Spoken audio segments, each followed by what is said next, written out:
Painted painless learning.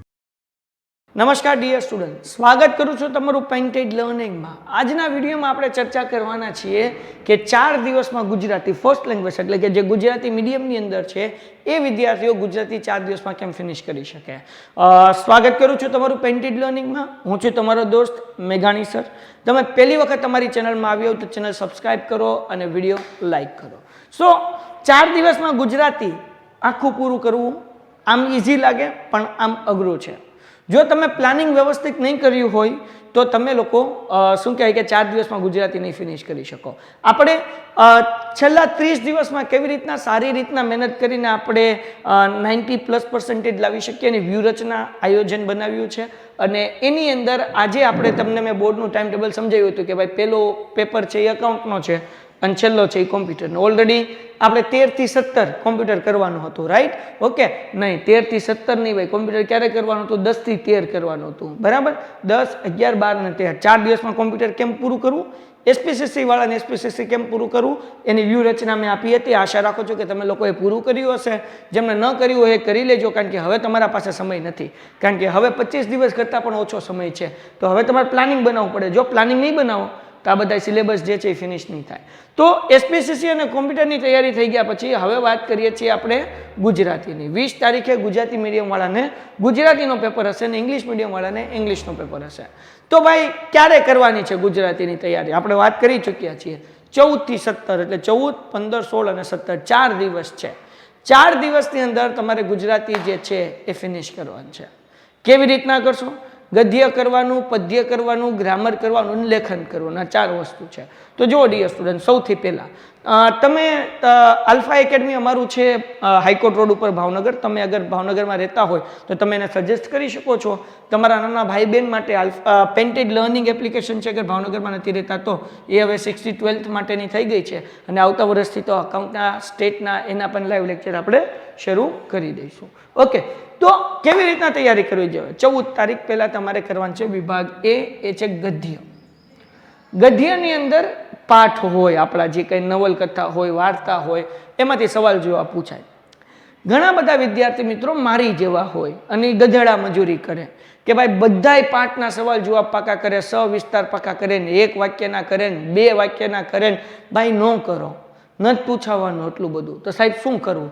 6 paper કરવાના ખાલી. તમારે ઘર જે કોઈ પણ પ્રકાશનનું પેપર હોય 6 પેપર કરવાનું. અને તમે એમાં બ્લુ પ્રિન્ટ જોશો ને તો તમને ખબર પડી જાય ભાઈ સવિસ્તાર જે છે આ જ ચેપ્ટરમાંથી પૂછાય છે, 2-3 વાક્યના આ જ ચેપ્ટરમાંથી પૂછાય છે. 6 પેપર કરી નાખો, બધી વસ્તુ એની અંદર આવી જશે. અને પછી તમારે જે છે 14 તારીખે વિભાગ એ 6 પેપર ગદ્યના કરી નાખ્યા. સમય વધ્યો પછી જેટલા પાઠ છે એના સવાલ જવાબ જોઈ જાઓ. એના તમે સવિસ્તાર સવાલના જવાબ પાકા કરી નાખો અથવા તો ખાલી જોઈ જાઓ, યાદ રાખી લો. સવિસ્તાર શું લેવા? કારણ કે સવિસ્તાર 3 કે 4 સવાલ હોય એ કરી લો એટલે બધા નાના સવાલ જવાબ એની અંદર આવી જાય. સમજાણું કે ન સમજાણું? પણ પહેલાં શું કરવાનું? વિભાગ એ કરવાનો 6 પેપરનો. એ થઈ જાય પછી આપણે જે છે બીજા ચેપ્ટર હાથમાં પકડવાના. 15 તારીખે વિભાગ બી કરવાનો છે પદ્ય. ભાઈ પદ્યમાં ધ્યાન રાખવાનું. પદ્ય જે છે કે નહીં એ બહુ અગત્યનું છે. કવિતાઓ, હવે કવિતાઓ આપણે સમજી હોય કારણ કે 2 લાઈન હોય, એના એક શેર હોય હે ને, તો એ પંક્તિ સમજવી પડે. અને પછી આપણે જવાબ લખવાનો. ઘણા બધા ગપટા આટલા બધા માળે ગપાટા કે એની કોઈ હદ નથી. ગપાટા નથી મારવાના, તમારે વાંચવાનું છે. તમે તમારા ઓન વર્ડમાં તમારી ભાષામાં જવાબ લખી શકો, પણ એ કાવ્યને અનુસાર જવાબ લખવાના હોય ને, ગમે એમ તો ન લખી શકાય. તો એના માટે તમારે લોકોને સવાલના જવાબ પાકા કરવા પડશે, સમજવા પડશે કે જેથી કરીને બોર્ડની અંદર મૌલિકતાથી તમે એઝ ઇટ ઇઝ લખો. બહુ સારું નથી લખતા તો એટલી સાચું અને સારું બે લખતા હોવા જોઈએ, બરાબર ને? પછી 16 તારીખે સેક્શન સી, આ વ્યાકરણ વિભાગ છે ભાઈ. આની અંદર તમારે ધ્યાન રાખવાનું છે. જો કે હવે તમે નસીબદાર છો, આ વ્યાકરણની અંદર ભાઈ ગુજરાતી મીડિયમને ગુજરાતીમાં સૌથી વધારે લોચા પડે. ગુજરાતી મીડિયમવાળા વિદ્યાર્થીઓ ગુજરાતીની અંદર સૌથી વધારે ફેલ થાય. કેમ? કારણ કે તમે ગુજરાતીમાં 12 વર્ષ ભણો છો, ગુજરાતી સબ્જેક્ટનું પેપર આપો છો, તો વ્યાકરણની ભૂલ જે છે એ સૌથી વધારે જે છે એ નીકળતી હોય છે. સો ડિયર સ્ટુડન્ટ્સ, તમે લોકો ઈચ્છતા હોય કે તમારી વ્યાકરણની ભૂલ ન નીકળે તો તમને પેપરમાં ઓપ્શન મળવાના છે, છતાં પણ અત્યારે જ્યારે સેક્શન સી કરવા બેઠો ત્યારે ઓપ્શન વગર તમારે બધું પાકું કરવાનું.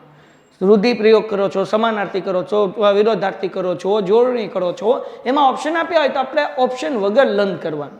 તો આના કારણે ફાયદો શું થશે કે એક્ઝામમાં એક સરખા ઓપ્શન આપ્યા હોય, લાગતા વળગતા ઓપ્શન આપ્યા હોય તો આપણને કન્ફ્યુઝન ન થાય, કારણ કે આપણે બાય હાર્ટ લર્ન કરેલું છે, પાકું કરેલું છે, તો આપણે એનો આન્સર લખી શકીએ. ખ્યાલ આવ્યો કે નહીં? ઓપ્શન આપ્યો છે, ઓકે ફાઇન. પણ આપણે જ્યારે તૈયારી કરતા હોઈએ 16 તારીખે સેક્શન C ની, ત્યારે વ્યાકરણ ઓપ્શન વગર તમારે કરવાનું છે. 17 તારીખે D અને E માં લેખન વિભાગ છે. સો આ લેખન જે વિભાગ છે એની અંદર નિબંધ, ઘણા બધા નિબંધ ગોખતા હોય છે. નિબંધ ગોખવાનો ન હોય, નિબંધ સમજવાનો હોય, જોવાનું હોય કે નિબંધ લખ્યો છે કેવી રીતના, કેવા ભાષાનો ઉપયોગ કર્યો છે, કેવા વાક્યનો ઉપયોગ કર્યો છે, કે જેથી કરીને તમે લોકો કોઈ પણ વિષય તમને પૂછ્યો હોય તમે નિબંધ લખી શકો.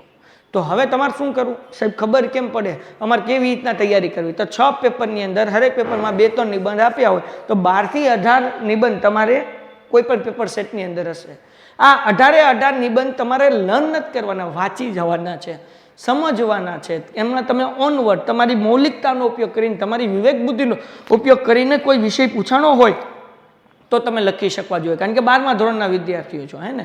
પછી દેહ ધનાધન ધન નથી કરવાનું, માસ્ટર ઓફ ફેકોલોજીનો ઉપયોગ નથી કરવાનો. અહીંયા સાચું લખવાનું છે, ખરું લખવાનું છે, વ્યવસ્થિત લખવાનું છે. પણ એ અગેન તમારે આગળ એક દિવસ છે કે તમે એ બધા નિબંધ વાંચી જાઓ. વિચાર વિસ્તાર પંક્તિઓ આપી હોય, વિચાર વિસ્તાર 12મા ધોરણના વિદ્યાર્થીઓને બહુ લોચા પડે. સંક્ષિપ્તીકરણ બહુ લોચા પડે. શું કરે? ઉપરથી એક લાઈન ઉપાડ લે, વચ્ચેથી એક લાઈન ઉપાડ લે, છેલ્લેથી એક લાઈન ઉપાડે, 3 લાઈન મૂકીને મારી દે અને શીર્ષક આપી દે, થઈ ગયું સંક્ષિપ્તીકરણ. ભાઈ સંક્ષિપ્તીકરણ એટલે તમારે આખું સમજવાનું છે અને તમારી મૌલિકતાથી તમારે એને 2-4 લાઈનની અંદર સમજાવવાનું છે. 4 મેક્સિમમ લાઈન થઈ ગઈ. સો ડિયર સ્ટુડન્ટ્સ, આ બધી રીતે અગર તમે કરો તો તમને ફાયદો થશે. તો આવી રીતના 14, 15, 16 અને 17 અને 17 તારીખે તમે એક પેપરની પ્રેક્ટિસ કરી નાખો. 17 તારીખે એક તમે પેપર આપી દો એટલે તમને લોકોને પ્રોબ્લેમ નહીં થાય અને બહુ સરસ તમે એક્ઝામમાં માર્ક્સ કવર કરી શકશો. તો ડિયર સ્ટુડન્ટ્સ, આ આખું ટાઈમ ટેબલ છે. આ ટાઈમ ટેબલ જે છે એ અનુસરશો તો ડેફિનેટલી 4 દિવસમાં આખો સિલેબસ પૂરો થઈ જશે. ઉપરાંત બોર્ડની અંદર પૂરા માર્ક્સ લાવી શકશો. ઉપરાંત તમારી અંદર એક આત્મવિશ્વાસ જાગશે, એક કોન્ફિડન્સ જાગશે અને એ આત્મવિશ્વાસના કારણે બીજા બધા પેપર પણ સારા જશે. અને યાદ રાખો, જો આ 4 દિવસમાં તમે ગુજરાતી પૂરું નથી કરતા ડિયર સ્ટુડન્ટ્સ, તો તમારા પાસે હવે ટાઈમ જ નથી. કારણ કે ગુજરાતી પછી આપણે શું કરવાના?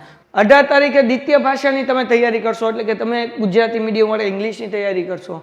18 થી લઈને 2 તારીખ સુધી, ને 2 તારીખની 18 થી 20 એટલે 18, 19, 20 3 દિવસ હતા બરાબર. 21, 22 ને 23 3 દિવસ તમે ઓછી કરશો, કારણ કે વચ્ચે તમારે 3 દિવસની રજા આવે છે. 24 થી 28 તમે સ્ટેટ કરીશો, પછી 29 થી 5 તમે ઇકોનોમિક્સ કરીશો અને 6 થી 10 બરાબર ઓસી એટલે કે BA બરાબર ને, વાણિજ્ય, જેને ગુજરાતી મીડિયમ વાળાને ખબર ન પડતી હોય ને બરાબર. પછી 6 થી 10 તમે SPCC કરીશો અને પછી તમે કરશો ડાયરેક્ટ અકાઉન્ટ કહી ગયું યસ, અને પછી તમે અકાઉન્ટ કરવાના છો. સો તમારી આગળ ટાઈમ નથી. અત્યારે જો ન કર્યું 6 થી 10 નહીં હોય, SPCC નહીં, અહીંયા અકાઉન્ટ છે ભાઈ. 6 થી 10 SPCC નથી, 6 થી 10 અકાઉન્ટ છે. મેં કીધું આડું અકાઉન્ટ ક્યાં ગયું? નામ બરાબર ને, SPCC તો આપણે અહીંયા પૂરું કરી નાખ્યું. એટલે 6 થી 10 તમે 5 દિવસ અકાઉન્ટ કર્યું એટલે 11 તારીખે ડાયરેક્ટ તમારે જે પેપર આવશે એકાઉન્ટનું પેપર આવશે. તો અત્યારે જો તમે ગુજરાતી ન કર્યું, તમે અત્યાર સુધી SP નથી કર્યું, તો હવે તમારી આગળ આ 2 સબ્જેક્ટ કરવાનો ટાઈમ જ નથી, લોચા પડી જશે. એટલે SPCC ન થયું હોય તો હજી અકાઉન્ટ કરતી વખતે 2-2 કલાક મળશે. કોમ્પ્યુટર ન થયું હોય તો અકાઉન્ટ કરતી વખતે 2-2 કલાક મળશે દિવસમાં, કે જેમાં તમે કરી લો. બધું કવર તો નહીં થાય પણ થોડું ઘણું કવર થઈ જશે પાસિંગ માર્ક્સનું. પણ તમે જો આ પૂરું કરી નાખ્યું ગુજરાતી અને કર્યું નહીં 17 તારીખ સુધીમાં, તો તમારી આગળ હવે ટાઈમ જ નથી. એટલે 4 દિવસ છે, 4 દિવસમાં ગુજરાતી પૂરું કરી લો કે જેથી કરીને લોચા ન પડે અને બાકી બીજા સબ્જેક્ટને તમે ન્યાય આપી શકો અને બીજા સબ્જેક્ટ માટે યોગ્ય તૈયારી કરી શકો. સો વિદ્યાર્થી મિત્રો, અગર તમને માહિતી ગમી હોય, હજી હું કેમ ઇકોનોમિક્સ કરવું, કેમ ઓસી કરવું એટલે કે BA કરવું, સ્ટેટ કેમ કરવું, અકાઉન્ટ કેમ કરવું, એના વિડીયોઝ હું લઈને આવવાનો છું. જો તમને ઈચ્છતા હોય કે આ વિડીયો તમારા સુધી પહોંચે તો નોટિફિકેશન બેલ જે છે સબસ્ક્રાઈબરની બાજુમાં એ દબી દેજો કે જેથી કરીને તમને નોટિફિકેશન મળી જાય. તો મળીએ છીએ નેક્સ્ટ વિડીયોમાં. ત્યાં સુધી ગુડ બાય એન્ડ ધન્યવાદ. Painted Painless Learning.